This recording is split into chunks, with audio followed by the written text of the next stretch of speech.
Hi everyone and greetings from Romania. My name is Ioana Bauer and I am the chairwoman of E-Liberare, a civil society organization working on preventing and combating human trafficking.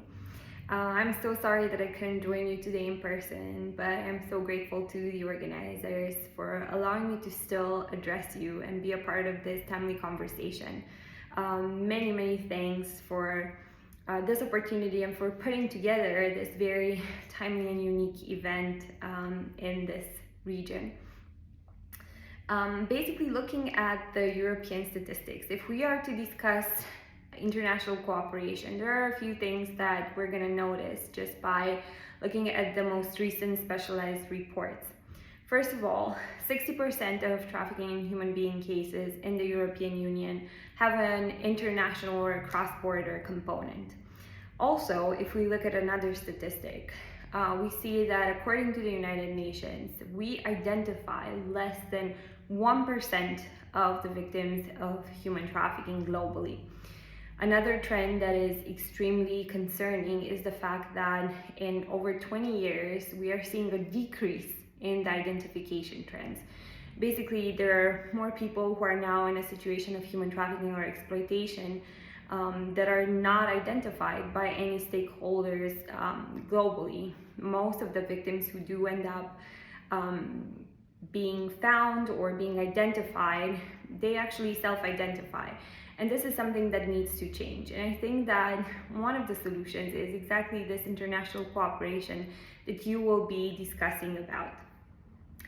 So if we want to make sure that we change some of those aspects that I've mentioned earlier, I think that we need to take into consideration that in order to have a truly victim-centered approach, we need to include a culturally competent way of dealing with victims as well. And that means cooperating cross-border and internationally. The best way to actually ensure that we are trauma-informed and culturally competent is to make sure that we identify the background and the challenges and the different aspects when it comes to the push factors for victims of human trafficking that are foreigners, whether we're talking about other European Union countries, nationals, or third country nationals. So we need to understand that cooperation, comprehensive and strategic partnerships are not just something that is nice to have. They're actually essential when it comes to successfully being involved in preventing and combating human trafficking. Second, I think we need to make sure that we have good and updated legislation on the topic.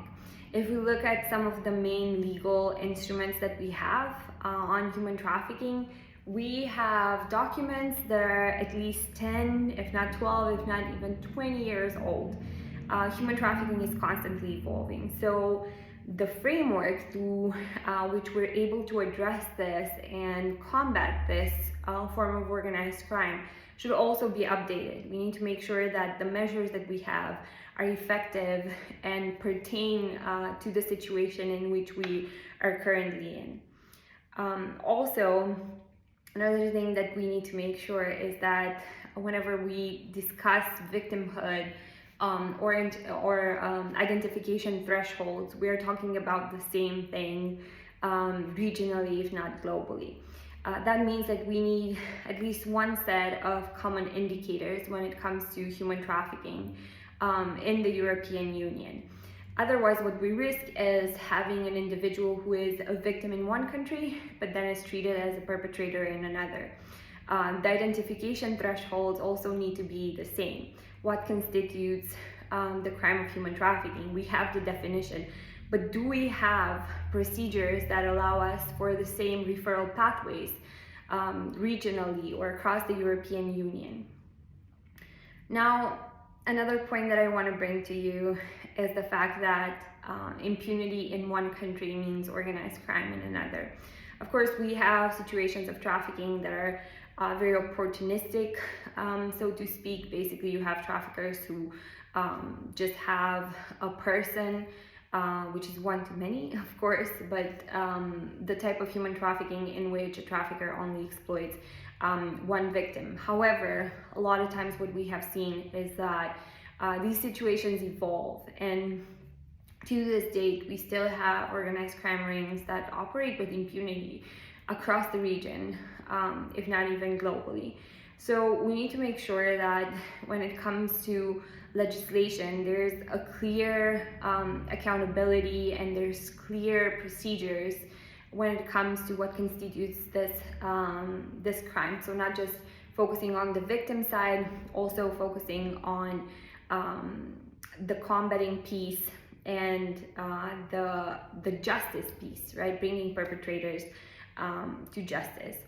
So with international cooperation, we would be able to have better accountability, and we would also be able to scale good practice models. And these would not just be when it comes to projects or the whole projectification of the field, but it would be very much the ethos and the DNA of practice that is expected when it comes to addressing trafficking in an effective way. Now, what do we do about this? One thing that we know and we've learned across the previous years is that there's power in unity. And if we are to look at all the stakeholders that you've gathered there today, hopefully you have survivor voices that are included, CSO, civil society organizations, state actors who are involved in this, businesses, academia. Basically, we need to all be at the table, and we need to make sure that there's a platform for these voices to be heard, not just individually in national context, but also at the EU level. There is momentum right now. The European Directive on Human Trafficking is being updated for the first time in more than 12 years. We need to make sure that there's a way in which the collective voice of all these stakeholders that I mentioned can be heard in non-bureaucratic way, and in a way that the stakeholders at the European level are being held accountable when they're making changes that will directly impact the welfare of victims and also the work that we're doing as practitioners.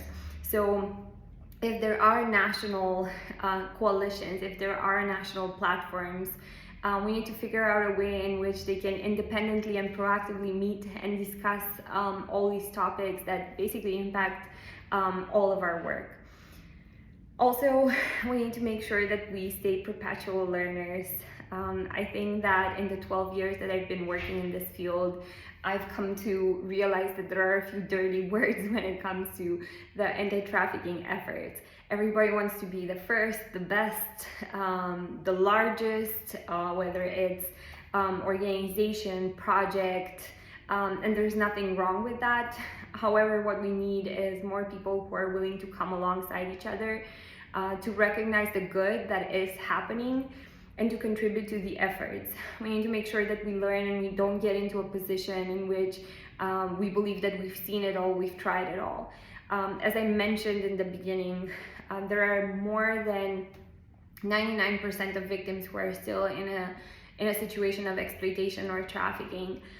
So we need to make sure that as we come together, we first of all learn from the survivors, we hear them out, we understand what are the reasons for which we are still very much blind to this crime that a lot of times is hidden in plain sight, and also what are things that we can do different, that we can do better, in a way that we don't re-traumatize and re-victimize those whom we want to protect. And in order to do this, I think that there's a need to make sure that we are way more connected to the work, way more connected to the movement and everything that is happening around us, not just nationally, not just regionally, but at a union level and at the global level. I wish you all the best, and thank you for everything that you're doing in this work.